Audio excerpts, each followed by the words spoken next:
Our study. Father God, we are grateful for this time that we can come together once more in order to hear your word. And Father, as we continue going through the book of Ruth, give us your wisdom and your insight. And Father, just help us to get something from this passage tonight, from this chapter, that we can take into our hearts and into our lives, so that once we leave here, we can continue to have an impact on those that we come in contact with, those that need to know about you. Father, I'll thank you for these folks that are so faithful to you in so many different ways. In your name we pray. Amen. Okay. We're in week 3 of our series on Ruth. That means we're going to be in the 3rd chapter of Ruth, because I'm doing a chapter a night as we go through this. And in chapter 3, this is where the plot thickens a little bit, if you will. Ruth, as you should remember, is Naomi's daughter-in-law. Naomi's husband passed away. Ruth's husband passed away. And they were living in the land of Moab, which is where Ruth was from. Naomi decided to make the journey back to Bethlehem and to start a new life. And Ruth vowed her loyalty to Naomi and said, "Where you go, I will go. Your people will be my people. Your God will be my God. And nothing but death shall separate us." Now, the truth is, Naomi was anything but optimistic about the future. When she arrived in Bethlehem, everyone said, "Oh, look, Naomi, she's come back." But her response was, "Don't call me Naomi." She said this because the name Naomi means pleasant. She said, "Instead, call me Mara," because Mara means bitter. Naomi said, "The Lord has made my life bitter. I went away full, but I come home empty. The Lord has afflicted me." And in spite of Naomi's less than optimistic outlook, her life was about to change. Her harvest was about to come in. Why? Well, I think there are a couple of reasons for that. One was that even though she said some very negative things, she continued to make positive steps. Yes, she was feeling very sorry for herself, but she got out of Moab and on the road back to Bethlehem because she knew that Bethlehem was the place where her life could be blessed. I think that needs to be a reminder for us. Even when you don't feel positive about everything in your life, don't let that prevent you from taking positive steps that will put you on the road that you need to be on to take you where you need to go. Another reason for the change in Naomi's life was her daughter-in-law, Ruth. Naomi hadn't wanted to be a burden on Ruth, so she tried to get Ruth to go back to her own mother and father, back to her own family. But Ruth insisted on staying and traveling with Naomi. Why? Well, again, I think there's a couple of reasons for that. One, I think that Ruth wanted to live with God's people. After hearing her father-in-law and her mother-in-law and her own husband talk about this God of Israel, I think she no longer had a desire to live in the pagan land of Moab, where they worshiped false gods.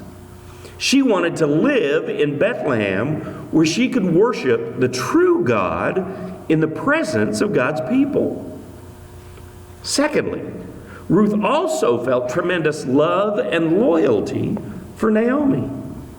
Now, maybe she felt like she owed her something. Maybe she worried about who was going to look after her. Or maybe she just enjoyed Naomi's company. Whatever the reason, the result was that Ruth said to Naomi, I'm going to stay with you from now on. We need to understand that Naomi didn't guilt Ruth into staying with her. In fact, it was just the opposite. Naomi gave Ruth the opportunity to leave. But Ruth stayed because she wanted to. Because she was called to. It was Ruth's presence in Naomi's life that made all the difference in Naomi's life. Each one of us has the chance to be a Ruth in someone's life. There's someone for whom you can bring love and loyalty and encouragement and hope and help and support to. And you may be all that they've got. So give some thought to how God can use you in that way in the lives of others. Chapter 1 of Ruth finds Naomi saying, "The Lord has made my life bitter."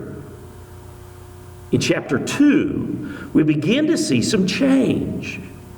After Ruth had the initiative to go into the fields to work, gleaning the grain, and after she came home with this sack full of barley, and after she told Naomi how Boaz had helped her, Naomi said, "The Lord bless him."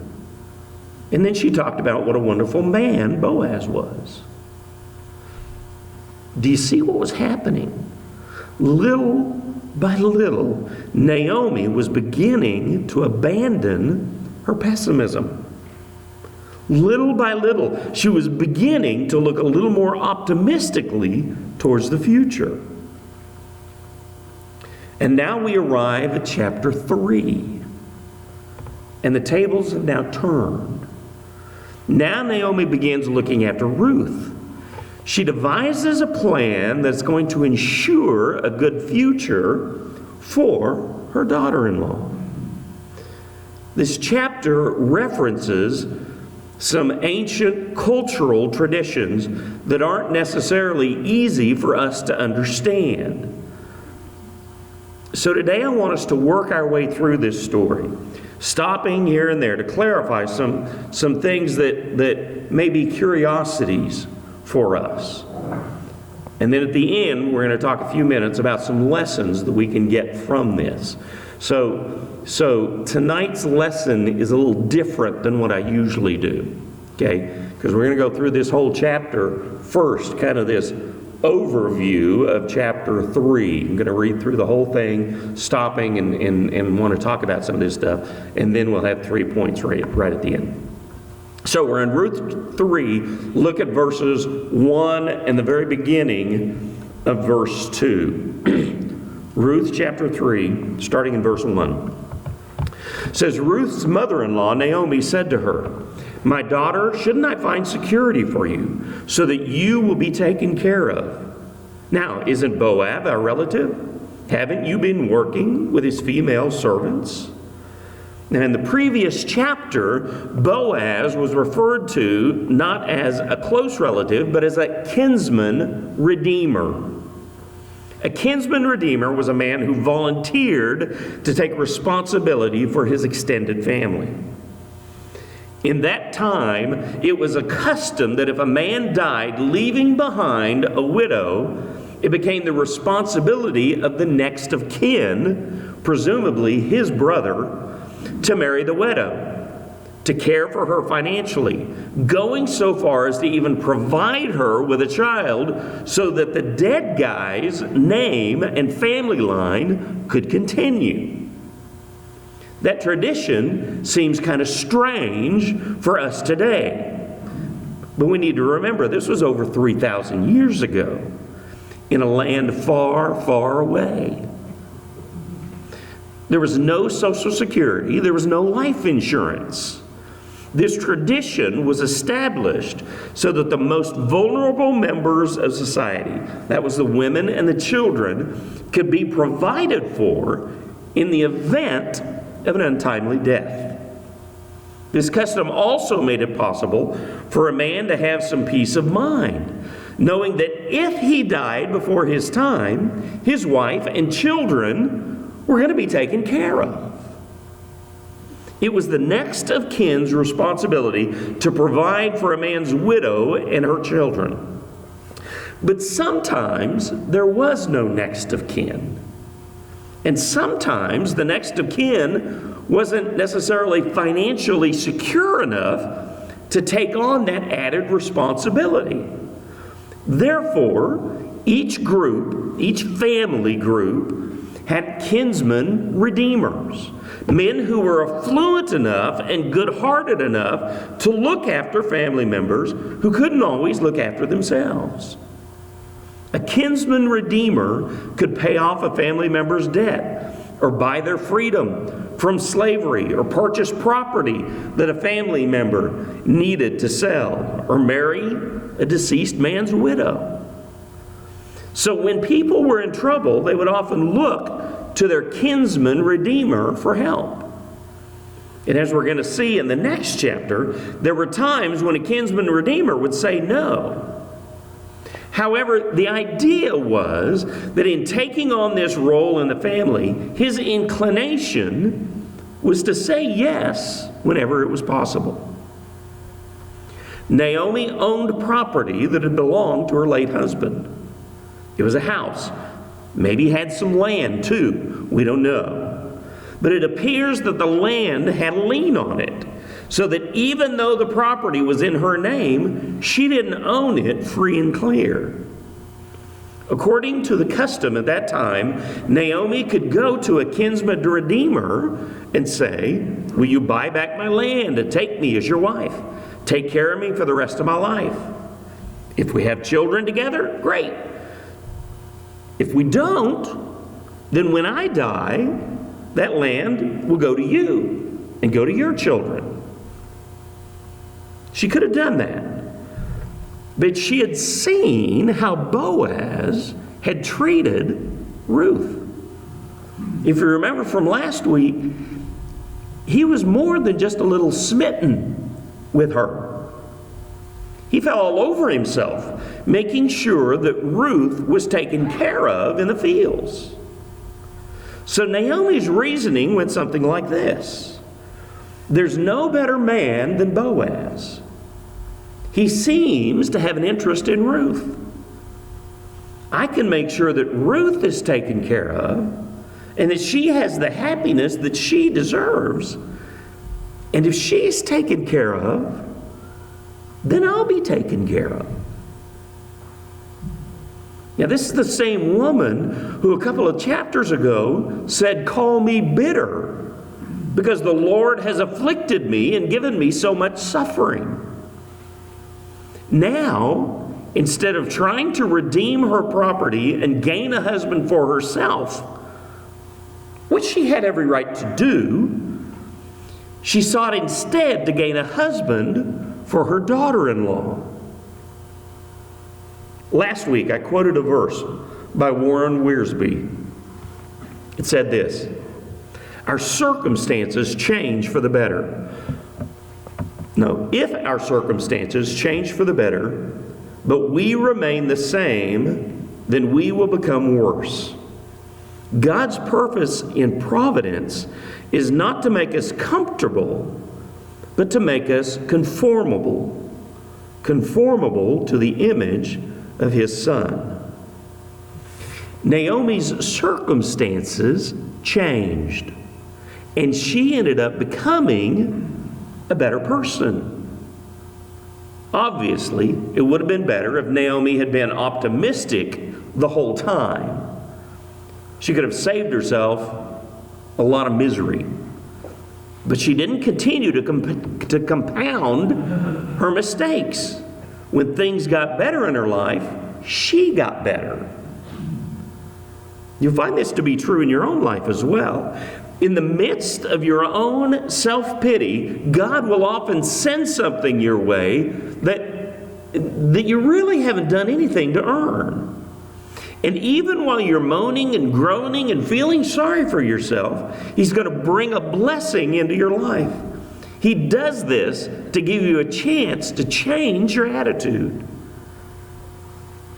We just have to take it. And that's what Naomi did. Chapter 1 was a rough patch in Naomi's life. It was a phase. It wasn't a permanent condition. Let's continue with our story. Here's Naomi's plan. She's talking to Ruth. We're in the last half of verse 2. This is where we're going to start. It says, "This evening he will be winnowing barley on the threshing floor. Wash, put on perfumed oil, and wear your best clothes. Go down to the threshing floor, but don't let the man know you are there until he has finished eating and drinking. When he lies down, notice the place where he's lying, and go in and uncover his feet and lie down. Then he will explain to you what you should do." So Ruth said to her, "I will do everything you say." She went down to the threshing floor, did everything excuse me, her mother-in-law had instructed her. After Boaz ate, drank, and was in good spirits, he went to lie down at the end of the pile of barley. Then she went in secretly, uncovered his feet, and lay down. Now, this is not as racy as it sounds, okay? I've heard some preachers preach this, and it came across extremely racy, I guess you could say. In my opinion, it wasn't, okay? Naomi didn't send Ruth to Boaz's house where he would be sleeping in his bed in his pajamas. She sent her to the threshing floor where he was sleeping on a mat on the floor, fully clothed. The plan was probably a little socially unacceptable, but it wasn't scandalous. The harvest was over. The field owners were grinding their barley. They worked at it all day long. They slept near their barley, near the stock that they had there during the night in order to protect it from the thieves that may have come along. This process took a few days. So the field owners kind of made it a festive occasion as well. Kind of like it was a big party. It was a big threshing party. They'd get together and they'd work all day, and then they'd eat and drink at night and just have a nice party at night. And then they'd go to sleep and then get up the next morning and do the same thing again. So Naomi told Ruth to take note of where Boaz was going to be sleeping, and then to lay down at his feet during the night. This was a symbolic gesture. Once again, as you probably know, in their culture, it was not an uncommon thing for an entire household to sleep in the same room. That included the slaves many times that the people owned. Starting in verse 8, it says, "At midnight, Boaz was startled, turned over, and there lying at his feet was a woman. So he asked, 'Who are you?'" It's kind of an interesting question. Now, as we're going to see later, it doesn't mean that he didn't recognize her. He used a colloquial Hebrew phrase asking her to explain herself. Basically, "Why are you here? What are you doing? What's going on?" Finishing up chapter 9 or verse 9, she says, "I am Ruth, your slave." She replied, "Spread your cloak over me, for you are a family redeemer." Spread your cloak over me. Your version may say, put the corner of your robe over me or something. There you go. Okay, that's another symbolic phrase with a very specific meaning. Boaz knew exactly what she wanted. She was basically saying, take me as your wife. Today, if a man says to his girlfriend, will you give me your hand, and then he places a ring on it, she knows what it is that he's asking. It's the same with Boaz.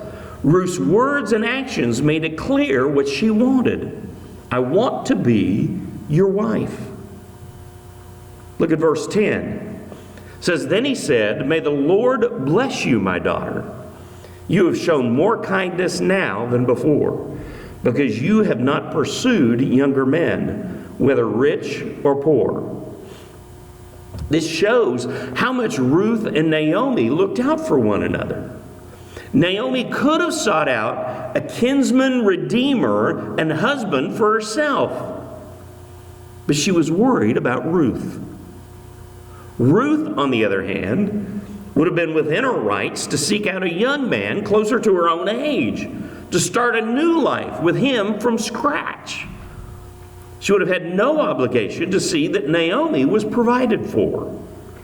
So when Ruth came to Boaz and said, make me your wife, I think he knew that a part of her motive was to see that Naomi was also going to be taken care of.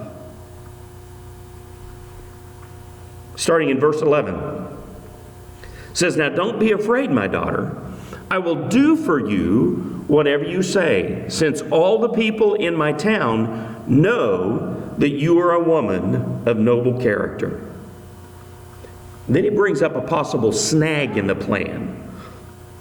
Starting in verse 12. It says, yes, it is true that I am a family redeemer, but there is a redeemer closer than I am.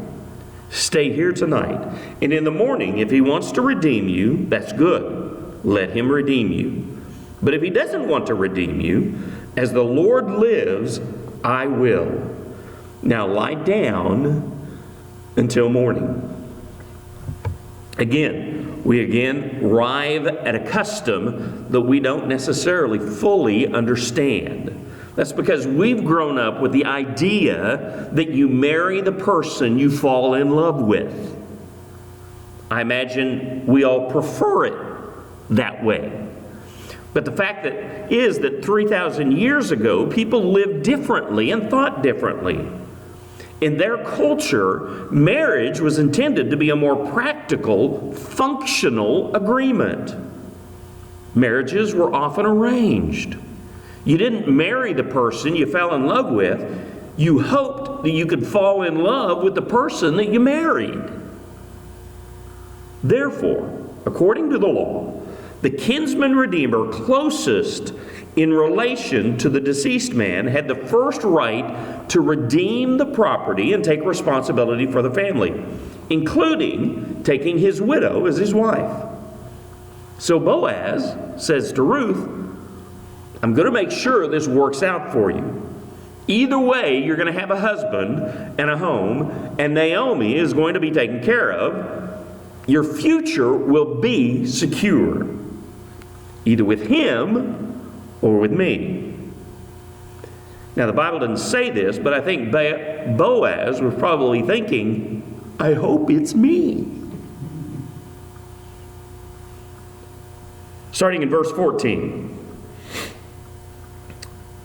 So she lay down at his feet until morning, but got up while it was still dark. Then Boaz says, don't let it be known that a woman came to the threshing floor. And he told Ruth, bring the shawl you're wearing and hold it out.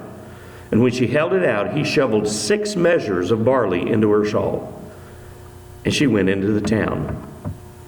She went to her mother-in-law, Naomi, who asked her, how did it go, my daughter? Now that question is translated differently depending on what translation you have.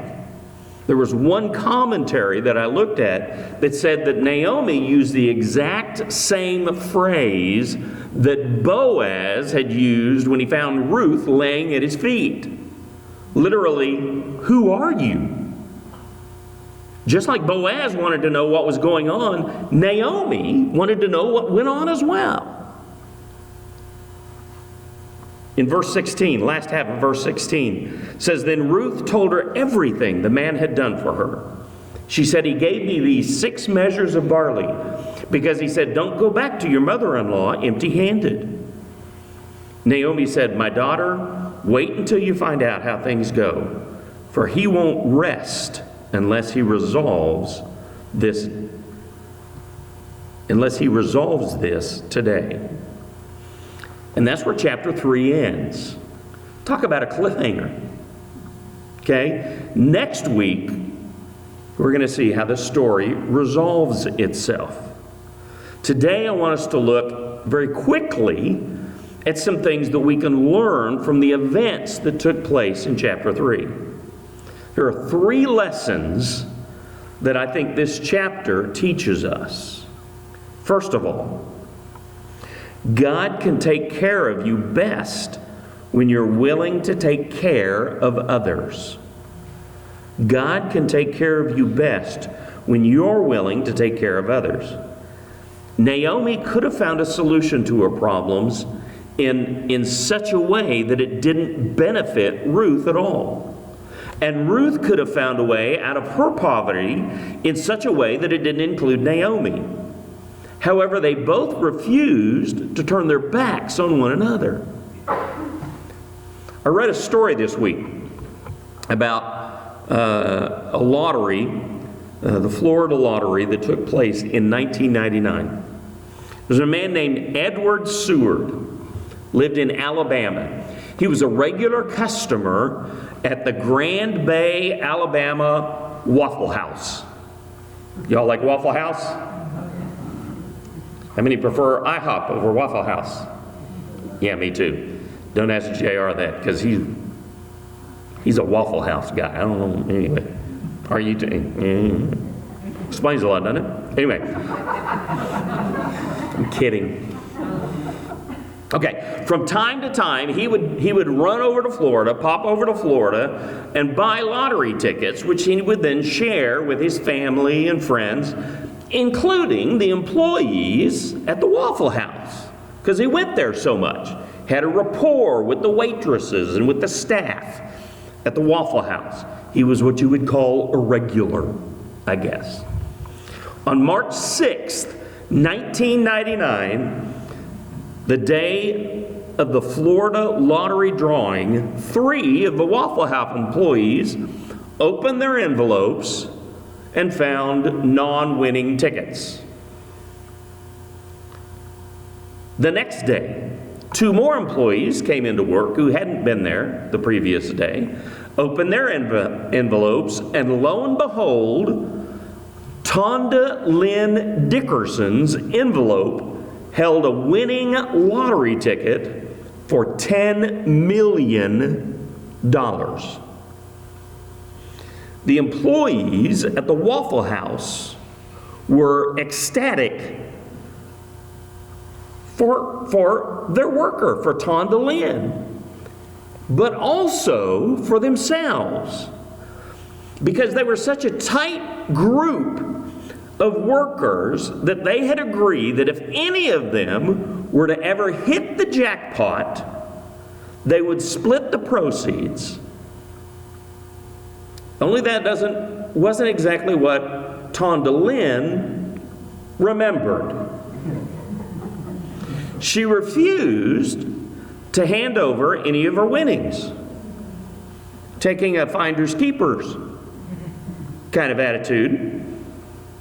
Her now former co-workers were furious, so they sued her, alleging that there had always been an oral agreement to split the winnings among them all. The court found that there had indeed been an agreement to split the winnings. It was an oral contract. But, and this is the biggie, unfortunately, Alabama law states that contracts related to gambling which is illegal in Alabama, were not enforceable. So Tonda Lynn was allowed to keep the whole thing. As you can imagine, this didn't make Tonda Lynn very popular at the Waffle House. It didn't set well with the other workers, and it didn't set well with Mr. Seward, the guy who had bought the tickets.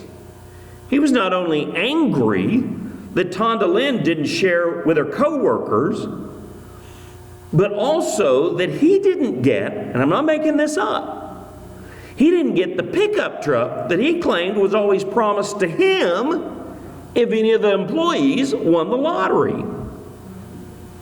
Their agreement was that they would split it, and whoever had the winning ticket, they'd also buy him a new pickup truck. Well, he didn't get his pickup truck, so he was angry too. So he decided he'd sue her. But the same law was in effect. It was an oral agreement, but it was standing because it was based on gambling.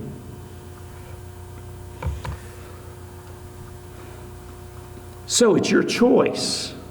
You can seek out solutions to your problems in such a way that you get taken care of and everyone else gets left out in the cold, or you can seek out solutions to your problems in such a way that those around you are blessed as much as they can be, if not even more than you are.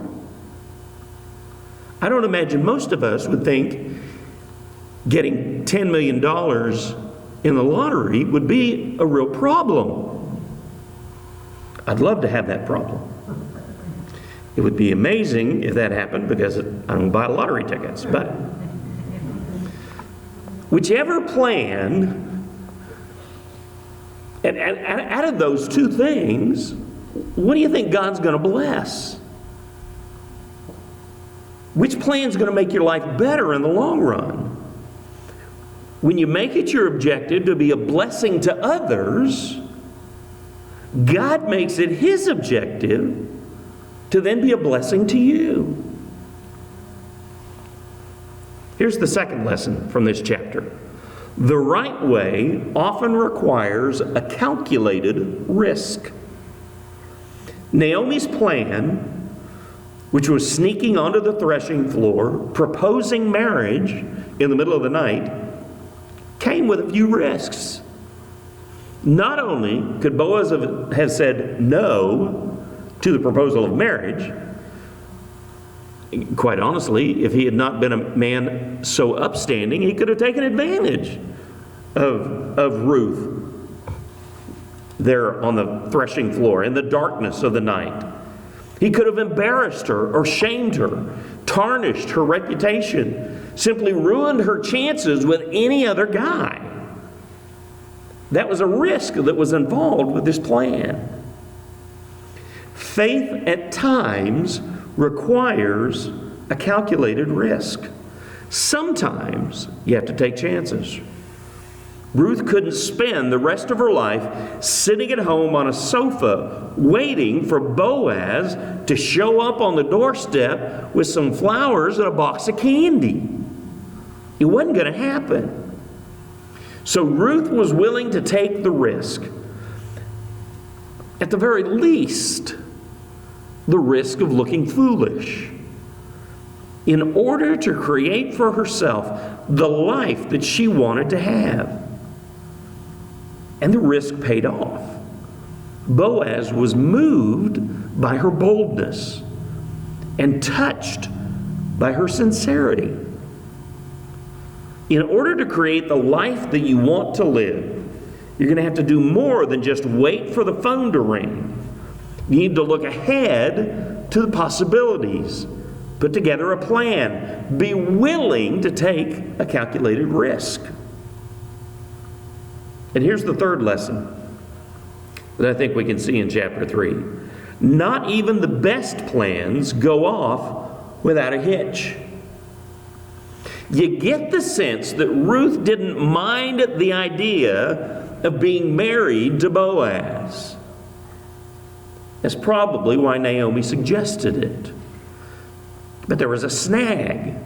There was another kinsman redeemer who had the first right of refusal. Maybe he was going to want to purchase Naomi's land. Maybe he was going to want to take Ruth as his wife. If you haven't read chapter 4, you don't know what's going to happen yet, do you? Regardless, there's a snag to deal with. Just because Naomi had a brilliant idea, just because Ruth followed through with a precision to make that plan come together, it didn't mean that all the pieces were going to fall immediately into place. Even when God is moving in your life, working in your life, performing miracles in your life, you still have to deal with glitches from time to time. They happen. Dealing with glitches means that you have to wait. I don't know about you, but waiting is not my favorite thing. Ever. I'd rather just about do anything than to have to deal with delays.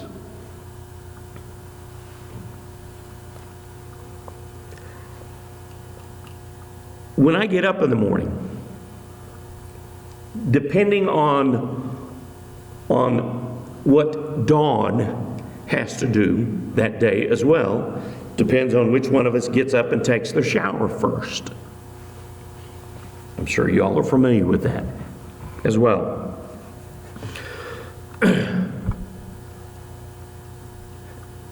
My preference is for her to get up first. Not so that I can sleep longer, because that usually doesn't happen.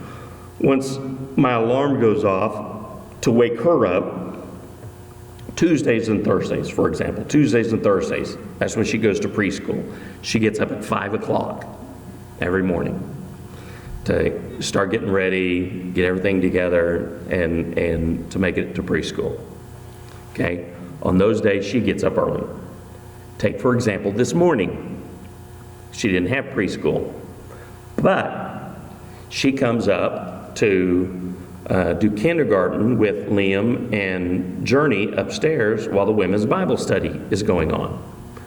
She didn't have to be here at 7 o'clock or 7:30 in the morning, so I get up early. I'm the one that gets up early got up early this morning. Once I get done and get around, I got nothing to do. It's tough for me once I get ready to go someplace. I got ready for work, got ready to come up here, and then I couldn't go. I had to wait till she got out in case Journey woke up and, all that kind of stuff. And it's hard for me to wait. I don't like those delays. Just let me do it. When I got all the way done, I'd just soon come up here. That would have meant that I would have been up here at 7 o'clock this morning, which there's no reason for me to be here that early. It's just, I was ready. I want to go. You all really didn't need to know any of that, did you?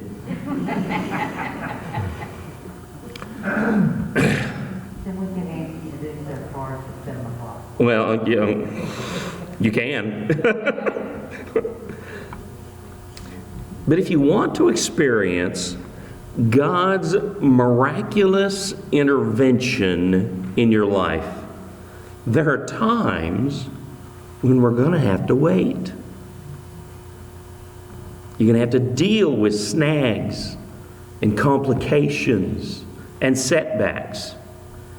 Doesn't mean that God isn't still involved in what you're doing. It's not that He's not involved in your life. It's just a necessary part of the process many times. When Ruth told Naomi about the situation, Naomi said, look at verse 18 again. My daughter, wait until you find out how things go, for he won't rest unless he resolves this today. The same thing could be said about the God that we serve. The situation you're in, the problem that you're facing, the solution that you seek, He's taking care of it. In Psalm 121, David said, He who watches over you will not slumber. Indeed, He who watches over Israel will neither slumber nor sleep. God's paying attention to what's going on in your life. Even when there's a delay, a holdup, a glitch, He's paying attention. And He's going to provide the right answer for you at the right time. Ruth's story is a story of redemption. We've already seen a big transformation in their lives, especially in Naomi's life, in her attitude. And there's more to come. Today was a significant step for Ruth, because she was able to accept the terms of surrender for God's miraculous blessings in her life. What are the terms of surrender? It's not that you give up and quit. It's not that you let go and let God do everything for you. These are the terms of surrender. Surrender to God, but never to your circumstances. Surrender to God, but don't ever surrender to your circumstances. That means that you do all that you can, and you just leave the results in His hands. If you're willing to look out for others, if you're willing to take the necessary risk, and you're willing to deal with the inevitable delays that may come, understand that God is ready to do marvelous things in your life.